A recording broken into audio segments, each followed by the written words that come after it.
Zaman beralih, musim berubah. Fasa demi fasa perubahan dunia telah berlaku. Dari zaman falsafah ke zaman Renaissance, bertukar pula ke zaman industri dan zaman atom. Kini sampailah pada hari ini yang disebut dengan zaman teknologi maklumat. Kemajuan teknologi telah mewajarkan manusia mencapai pelbagai pengetahuan dan maklumat, lebih-lebih lagi dalam bidang ilmu pengetahuan dan maklumat yang paling canggih. Walau bagaimanapun, seberapa maju teknologi yang diperkenalkan, ia juga membawa impak-impak yang besar terhadap diri kita. Namun, bukan itu fokus kita pada hari ini. Akan tetapi, mari kita bincangkan apakah cabaran kemajuan teknologi terhadap kelestarian etika dan peradaban. Permasalahan remaja zaman kini. Sejak kebelakangan ini, golongan remaja semakin mendapat perhatian daripada segenap lapisan masyarakat. Media massa seringkali menyiarkan pelbagai berita dan cerita tentang kenakalan remaja yang masih bersekolah dan pelbagai masalah sosial yang melanda mereka ini. Pada waktu ini, saya akan membentangkan pasal permasalahan pelajar remaja pada zaman kini. Antara isu-isu yang hangat diperkatakan termasuklah penyalahgunaan dana, meripak, minum arak, melakukan jenayah ataupun kes juguna, lari dari rumah, mengandung tanpa bernikah, melanggar disiplin sekolah, membunuh diri, terpengaruh dengan budaya kuning, dan anorexia nervosa. Adapun katakan tidak mahu makan kerana takut menjadi gemuk. Isu lain yang perlu diberikan perhatian ialah gejala samseng ataupun gangsterisme, membakar sekolah, monteng sekolah, waras ubud, merokok, melayari laman web negatif, menjalankan buli cyber dan terlebih dalam video lucah. Perkembangan pesat teknologi digital ternyata mampu merangsang pertumbuhan ekonomi negara. Namun hakikatnya, ia juga membuka pintu kepada aktiviti perjudian dalam talian yang semakin berleluasa. Berdasarkan kajian yang dibuat, pihak berleluasa tempatan, polis dan agensi yang terlibat mendapati berlakunya penyalahgunaan pusat internet sebagai pusat judi. Antaranya permainan video yang berorientasikan judi mendapat perhatian di kalangan orang dewasa dan anak-anak remaja.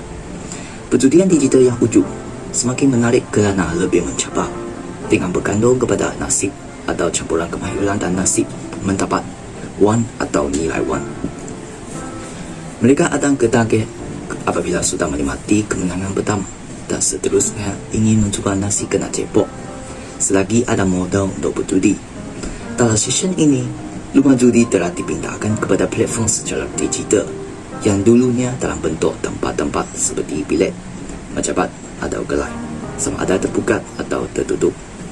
Tapi, tidak dapat kita menafikan bahawa laman web jenis ini umumnya mempunyai virus dan perisian hasad yang boleh mengganggu ciri yang digunakan.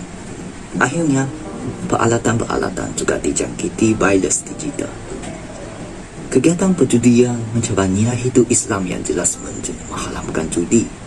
Firman Allah dalam Al-Quran bermaksud, wahai orang-orang yang beriman, sesungguhnya Allah, judi, menenun nasib dan menyembah berhala adalah kotor dari amalan syaitan. Oleh itu, hendaklah kamu jauhi mudahkan kamu berjaya. Jenayah internet merupakan salah satu daripada cabaran kemajuan teknologi digital terhadap kelestarian etika peradaban. Antara contoh-contoh jenayah internet ialah pencerobohan dan penggodam laman web iaitu internet hacker, melepaskan komputer virus di internet, penipuan kredit kad secara online, penyebaran maklumat dan bahan yang salah serta penyebaran fitnah secara berleluasa di media sosial. Akibat daripada tindakan-tindakan yang tidak moral oleh segolongan kelompok yang tidak bertanggungjawab tersebut telah membawa kepada kerugian dan menjejaskan mental dan emosi. Malahan, ia mampu menggugat kestabilan ekonomi, kesihatan, maruah dan ikatan silaturahim sesama manusia. Pada pendapat saya, zaman sekarang media digital sering disalahgunakan. Antaranya ialah penyebaran fitnah dan gosip. Perkara ini cenderung berlaku apabila ia melibatkan kesalahfahaman daripada satu pihak ke satu pihak atau ke beberapa pihak yang lain. Apabila satu pihak memuat naik berita ke media digital, ianya sangat mudah untuk tersebar dalam masa yang singkat serta mudah menarik perhatian orang ramai. Oleh itu, Oleh disebabkan itu, media digital merupakan perkara yang pantas untuk menyebarkan sesuatu maklumat. Tetapi, kita haruslah sentiasa beringat bahawa maklumat boleh disebarkan dengan cepat. Oleh sebab itu, kita haruslah berhati-hati apabila memuat naik sesuatu barang. Kesimpulannya, Malaysia sebagai sebuah negara yang aman dan makmur mestilah melengkapkan masyarakatnya dengan standard etika yang cemerlang bagi melayari alam cyber yang penuh dengan cabaran dan dugaan. Adalah menjadi harapan besar negara dengan adanya ketelusan dan ketulusan dalam zaman cyber ini, maka masyarakat akan lebih beruntung dan sejahtera. Tiada lagi unsur yang boleh merosak dan menghancurkan keutuhan masyarakat disebarkan melalui jaringan maya yang akan diakses oleh manusia sejagat. Pengaruh ICT dalam tahap kemodenan dan kehidupan masa kini tidak dapat dielakkan dan mempunyai pengaruh yang besar dalam kehidupan khususnya generasi muda. Ianya telah menjadi sebahagian daripada kehidupan moden kini yang akan terus meningkat penggunaan dan pengaruhnya dari masa ke semasa. Penggunaan dan pengaruh dalam kehidupan masyarakat Malaysia kini sudah tidak dapat dipisahkan dengan ICT dalam banyak aspek kehidupan.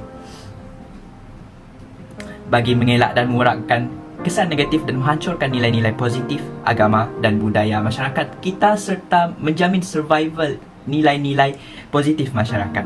Semua pihak dan dari berbagai peringkat mestilah memainkan peranan mengukuhkan nilai agama, moral dan etika masyarakat kita, khususnya bagi generasi muda, bagi mengelak daripada kesan negatif yang akan semakin parah.